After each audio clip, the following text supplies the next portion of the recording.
Hello, everyone. Welcome back to the Rangers Review. Thank you for joining us as ever. Slightly new feature today. It's a new match analysis feature we're going to be playing around with in a lot of different segments. We'll do some live match analysis segments as well. But as you know, viewers of this channel that we love, or at least me, loves all things tactics and data. So we're going to spend 15-20 minutes just talking through some of the key aspects from Rangers 2-1 win over St Mirren, which was pretty laboured all in, I'd say. Picking out a few key topics, as you'll see from the title. A little bit of that will be on Nico Raskin and his role at number 6, but you can expect these type of videos pretty regularly over on the Rangers Review channel. So do subscribe if you have not done so already. But let's dive right in to talk about Rangers 2, St Mirren 1. First things first, the game's trend line. This, if you don't know what it is simply charting the value of each shot in a trend line race chart fashion. As you can see, the expected goals was in Rangers' favour. It actually came in initially at about 1.9. It's up to over 2 compared to St Mirren 0.5. So on the eye overall, I think it was a relatively comfortable win. Rangers didn't feel like they played brilliantly on the day, but they did create more than enough opportunities. The best chance that was missed, aside from the 2 goals, was the Barami chance on his left foot in the first half. That side, it was all pretty small and consistent chances as opposed to high quality chances. I think this was another opportunity, another game really where Rangers struggled to create chances when they weren't playing into space, which we'll come on to discuss. The underlying numbers matter because Rangers aren't winning games that convincingly by a number of goals at the moment. Obviously, a lot is being made of their goal difference and the fact that that considers that they also beat Ross County 6-0 earlier in the season. Their expected goals difference at the moment is 0.88 to Celtic's 1.61. But Celtic are scoring about 3 goals per game compared to Rangers 1.5 goals. I think 1.58 is, I've not got the exact figure to hand, which I should.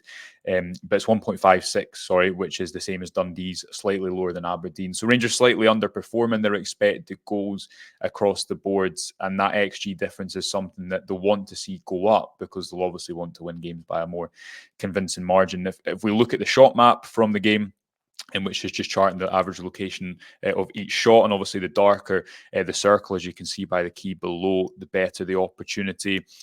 2.11 expected goals is by no means disgraceful, and that obviously doesn't include the moments where Cyril Dessers went through one-on-one. There was a number of other opportunities that didn't result in a goal for Rangers. I think the concern, again, would be that if you look at each of these shots, the Barami shot at the back post, Cherney's goal, and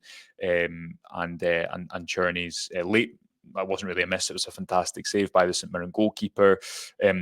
All these moments, even Diomandi's goal as well, all these moments came from Rangers playing into space. And that's not inherently bad. A lot of teams tried to do that, tried to attract teams in deep and then create space to play into. I still think Rangers are a bit attritional in the way they do it. And if you look at the origin of these 2 goals, as we're going to in a second, it is about quick attacks into space.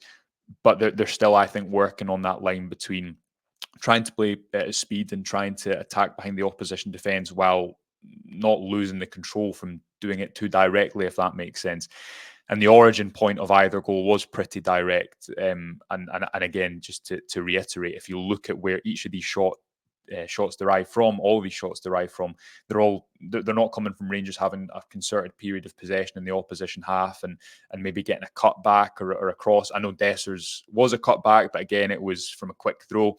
Not inherently bad by any means, but there's still that reliance, I think, on Rangers to score goals when they're going into space, as opposed to when they have possession in the opposition half, which can sometimes lead to this more end-to-end game that I think people have seen a lot more of this season. And then possession, when Rangers do have it deep in their own half, going side to side as they try to provoke the opposition to play through. I'll just show, as ever, GIFs, and I'll pause these at various different segments. But this is the origin point of Rangers' first goal.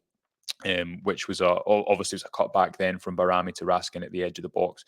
What stands out here is Rangers go direct. They probably go direct at a good enough time because St Mirren have, 6 or 7 bodies in the opposition half. That means that when Rangers do launch their attack, St Mirren still have a 5v4 in the opposition in their own half as Mohamed Diomande runs beyond, but there's space to play into, the space to attack. Again, the criticism of this would be what's quite a direct way get there. It's quite a direct way to access the final third, but it worked on this occasion, and it allowed Barami to get into this position. As you can see, what quite often happens is when teams are rushing back towards their own goal, when their press hasn't worked, as has been the case for St Mirren in this example, is that everyone pushes back towards their own goal and it leaves a space at the edge of the box, which then gives Nico Raskin the opportunity to shoot. It was a pretty good effort, although deflected, and Diomande finished from close range. But that's, I think, another example of how Rangers want to attack.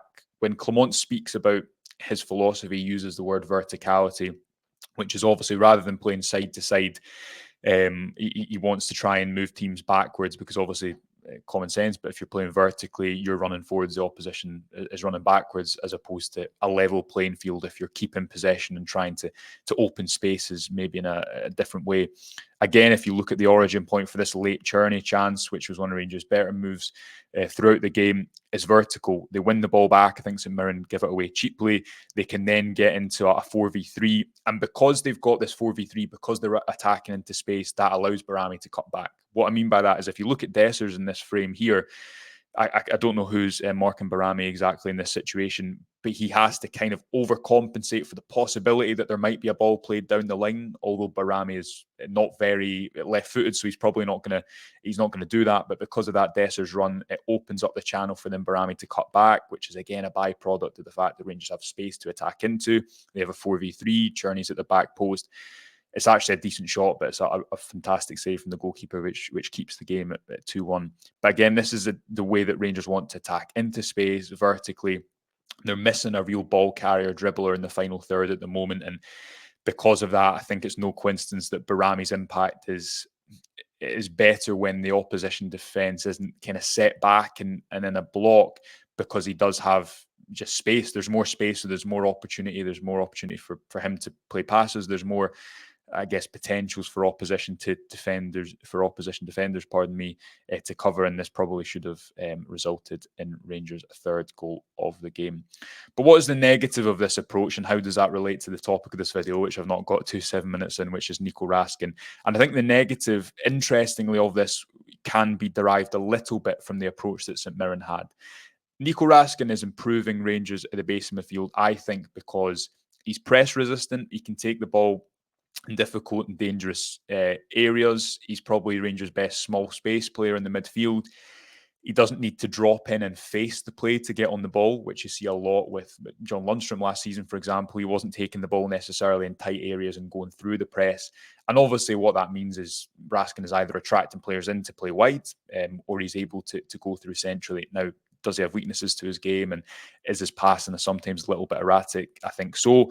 But off the back of the last few games, I think there's a strong argument that he should be continuing there, with Barron in more of the funneling role from the number 8 position, which sees less of the ball. But I think Raskin is a player who suits the game when he has a little bit more of the football. But what we saw a lot early on in this game, which I think was St Mirren calling Rangers bluff a little bit, they know they wanted to go over the top, and they know they wanted to they wanted to play directly, so they were able to force them backwards and sideways quite a lot. So what would happen in these situations, Leon Balogun on the ball, rather than him punching the ball into the number 6, there's a huge amount of space around him.